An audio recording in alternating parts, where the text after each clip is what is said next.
ప్రస్తుతం మనతో పాటు అయితే సిఐటియు వాళ్ళు అయితే ఉన్నారు. మొత్తంగా కూడా ఇక్కడ చూసినా కూడా డ్రైవర్లు కానివ్వండి, తర్వాత వేరే వేరే ఇతర కార్మికులు ఉన్నారు. వాళ్ళ ప్రధాన డిమాండ్స్ కూడా ఇక్కడ మనం చూడొచ్చు అనమాట. ఏమున్నాయి, వాళ్ళు అసలు ఏం డిమాండ్ చేస్తున్నారు ప్రభుత్వాన్ని. రవాణా రంగ కార్మికుల సంక్షేమ బోర్డు ఏర్పాటు చేయాలని చెప్పి ఒకటి ఉంది.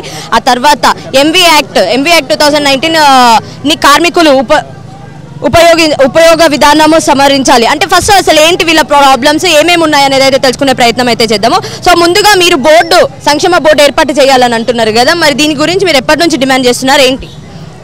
సెంట్రల్ గవర్నమెంట్ బీజేపీ అధికారంలోకి వచ్చిన దగ్గర నుంచి డిమాండ్ రైజ్ చేస్తూ ఉన్నాం. సెంట్రల్ గవర్నమెంట్ అధికారంలోకి వచ్చిన దగ్గర నుంచి అనేక సందర్భాల్లో మినిస్టర్కి మెమరాండాలు కూడా ఇచ్చాం. వెల్ఫేర్ బోర్డు కోట్లాది మంది 8 కోట్ల మంది సుమారు ఇంకొక 6 కోట్ల మంది ట్రాన్స్పోర్ట్ మీద ఆధారపడి జీవిస్తూ ఉన్నారు. వీళ్ళ వెల్ఫేర్ కోసం ఒక బోర్డు ఏర్పాటు చేసి దాని బడ్జెట్ కేటాయించి ఆ రకంగా కార్మికులకి వెల్ఫేర్ కల్పించాలని కోరుతూ ఉన్నాం. కానీ సెంట్రల్ గవర్నమెంట్ దీన్ని పక్కన పెట్టేస్తూ ఉంది. అందుకని ముందు మేము ఈరోజు ఈ సమస్య సందర్భంగా సెంట్రల్ గవర్నమెంట్ని మోటార్ వెహికల్ కార్మికులందరికీ కూడా వెల్ఫేర్ బోర్డు ఏర్పాటు చేయాలని చెప్పి డిమాండ్ చేస్తూ ఉన్నాం. అట్లాగే మోటార్ వెహికల్ యాక్ట్కి సంబంధించి 2019లో తీసుకొచ్చిన దాంట్లో కార్మికుల్ని డ్రైవర్లని దోపిడీ చేసే పద్ధతిలో అనేక రకాలుగా అటు ట్యాక్సులు పెంచారు, ఫీజులు పెంచారు, పెనాల్టీలు విపరీతం చేస్తూ ఉన్నారు, చలానాలు విపరీతం చేస్తూ ఉన్నారు. కోట్లాది రూపాయలు మా కార్మికుల సొమ్ముని కాజేస్తూ ఉన్నారు. అట్లాగే పెట్రోల్ డీజిల్ రేట్లు విపరీతంగా పెంచారు. పెంచేటప్పుడు అంతర్జాతీయ ముడి చమురు రేట్లు దాన్ని పెరిగినాయి కాబట్టి మేము ఇక్కడ రేట్లు పెంచుతున్నామని చెప్పారు. కానీ ఇప్పుడు వాటిని తగ్గించారు. అక్కడ తగ్గిన దానికి అనుగుణంగా ఇక్కడ తగ్గిస్తే కనుక పెట్రోల్ రేట్లు 50 రూపాయలు లోపు రావాలి, డీజిల్ 40 రూపాయల లోపు రావాలి. కానీ ఇప్పుడు యథాతథంగా రేట్లు కొనసాగిస్తున్నారు. దీనివల్ల ఒక్కొక్క ఆటో డ్రైవర్ అయితే 6 లక్షల రూపాయలు సుమారు నష్టపోయాడు.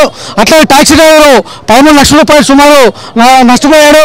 అట్లాగే ట్రక్ డ్రైవరు 1,30,00,000 రూపాయల మేరకు నష్టపోయాడు. ఈ సంపద సంవత్సరానికి కాదు, మొత్తం ఈ 5 సంవత్సరాల కాలంలో ఈ సంపదంతా ఇప్పుడు కనుక పెట్రోల్ డీజిల్ ధర కనుక వెంటనే తగ్గించుంటే ఇవన్నీ కూడా డ్రైవర్లకి సంపాదన రూపంలో ఆదాయ రూపంలో మిగిలి ఉండేవి. ఇదంతా తీసుకెళ్లి కార్పొరేట్లకు దోచిపెడుతూ ఉన్నారు. అందుకని పెట్రోల్ డీజిల్ రేట్లను వెంటనే తగ్గించాలని డిమాండ్ చేస్తూ ఉన్నాం. అట్లాగే భారతీయ న్యాయ సంహిత చట్టం తీసుకొచ్చారు 2023. ఆ చట్టంలో మనకి హిట్ అండ్ రన్ సెక్షన్స్ పేరుతో 106, 102లను తీసుకొచ్చారు. దీంట్లో ఏంటంటే డ్రైవర్ది పొరపాటు ఉన్నా లేకపోయినా యాక్సిడెంట్లకు డ్రైవర్ని బాధ్యులు చేస్తూ ఉన్నారు. ఆ డ్రైవర్ కానీ అక్కడే ఉండి పోలీస్ కంప్లైంట్ ఇస్తేనేమో 2 సంవత్సరాల నుంచి 5 సంవత్సరాల వరకు అతనికి జైలు శిక్ష పడే అవకాశం ఉంటుంది. 5 లక్షల రూపాయల వరకు జరిమానా విధించే అవకాశం ఉంటుంది. ఒకవేళ అక్కడ యాక్సిడెంట్లో కనుక డ్రైవర్ చనిపోయి అంటే డ్రైవర్ కానీ అక్కడ ఉన్న ప్రయాణికుడు కానీ చనిపోతే దానికి సంబంధించి 10 సంవత్సరాలు జైలు శిక్షలు ఉన్నారు. చనిపోయినా కానీ అతను అక్కడి నుంచి కానీ తప్పించుకుపోతే కనుక అతనికి ఇట్లనే సెక్షన్ కింద 10 లక్షల రూపాయలు జరిమానా అట్లా 10 సంవత్సరాలు జైలు శిక్షిస్తూ ఉన్నారు. అందుకని దీన్ని రద్దు చేయాలని చెప్పి డిమాండ్ చేస్తూ ఉన్నాం. Next online apps Rapido, Uber, Ola వీటి వల్ల మీకు జరిగే నష్టాలు ఏంటి? విపరీతంగా ఉన్నాయండి. తీసుకోవచ్చు కదా, మీరు కూడా ఆన్లైన్ బుకింగ్స్ చేసుకోవచ్చు, మీకు యాక్సెస్ ఉంది. మీరు ఓలా, ఊబర్, ర్యాపిడో ఏవైనా మీరు కూడా రన్ చేయొచ్చు కదా. మొదట్లో అందరూ కూడా ఆన్లైన్ సంస్థల్ని పాజిటివ్గా తీసుకున్నారంటే డ్రైవర్లకి అప్పుడు అర్థం కాలేదు, సంఘాలు చెబుతూ ఉంటే. ఇప్పుడు స్టార్టింగ్లో ఇన్సెంటివ్లు ఇచ్చారు, కానీ ఇప్పుడు ఇన్సెంటివ్ రద్దు చేశారు, కమిషన్ విపరీతంగా పెంచారు డ్రైవర్లకి. ఒకవేళ 100 రూపాయలు అనుకోండి, మీకు ఎంత వస్తుంది? 25 రూపాయలు కమిషన్ తీసుకుంటున్నారు మేడం. దాంట్లో ఆ సందర్భంగా ఏమైనా యాక్సిడెంట్లు అయినా ఏమైనా ఈ కమిషన్ తీసుకున్నారు, బిజినెస్ తీసుకున్నారు, కానీ వాళ్ళకి మాత్రం వీటితో సంబంధం లేదని చెప్పని వదిలేస్తూ ఉన్నారు. యాక్సిడెంట్లు అయినా కానీ ఆ సందర్భంగా ఏ ఇబ్బంది వచ్చినా సర్వీస్ చేస్తుంది ఓవర్ఆల్కి ఆన్లైన్ సంస్థలు చేస్తాం కదా, వాళ్ళే భావిస్తా. కానీ వాళ్ళేం స్పందించట్లేదు దీనికి సంబంధించి. అట్లాగే యాక్చువల్గా జరిగింది ఏంటంటే మేడం, ఓలా, ఊబర్ వల్ల మాకు అండ్ పోటర్ వల్ల దీంట్లో జరిగేది ఏంటంటే 10 కిలోమీటర్ల రైడ్ మేము మార్కెట్ నుంచి వెళ్తే 1000 రూపీస్ రైడ్ కిరాయి ఉంటుంది. వీళ్ళు ఏం చేస్తారంటే 560 రూపాయలకి ఇచ్చి దాంట్లో 27% కమిషన్ తీసుకుంటారు. దీనివల్ల మేము మా సొంతంగా వెళ్తేనేమో 1 రూపాయి కూడా మేము ఎవరికి కమిషన్ ఇచ్చేది లేదు. వీళ్ళ ద్వారా వెళ్తే కిరాయి కూడా తక్కువ, మళ్ళీ అందులో 27% కమిషన్ తీసుకుంటారు.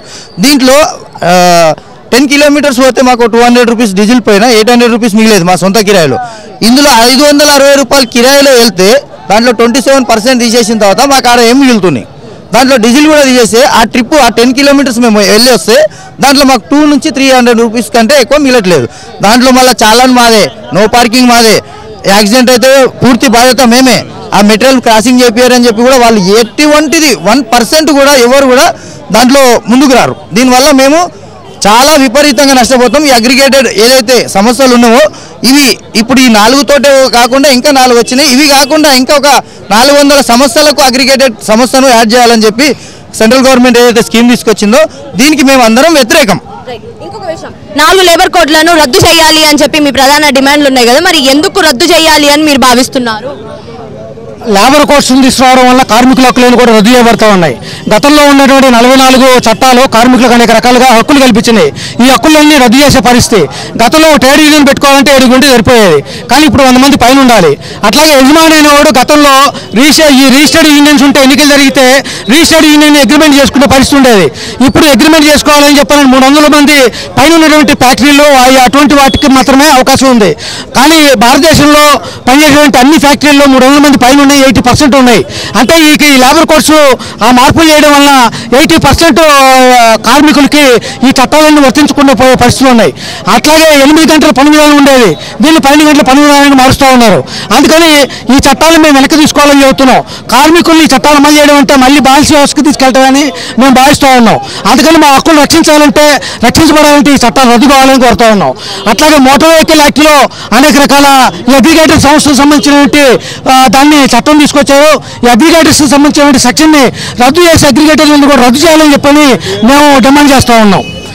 ఈ సందర్భంగా సెంట్రల్ గవర్నమెంట్కి హెచ్చరిక చేస్తూ ఉన్నాం. ఈ సమ్మె ద్వారా అయినా సరే మీరు వెంటనే మేల్కొని మాకు కనుక ఈ చట్టాలను కనుక రద్దు చేసి మోటార్ వెహికల్ యాక్ట్లను సవరించకపోతే వెల్ఫేర్ బోర్డు ఏర్పాటు చేయబోతే మీ సంగతి తేలుస్తామని చెప్పని చెప్తా ఉన్నాం.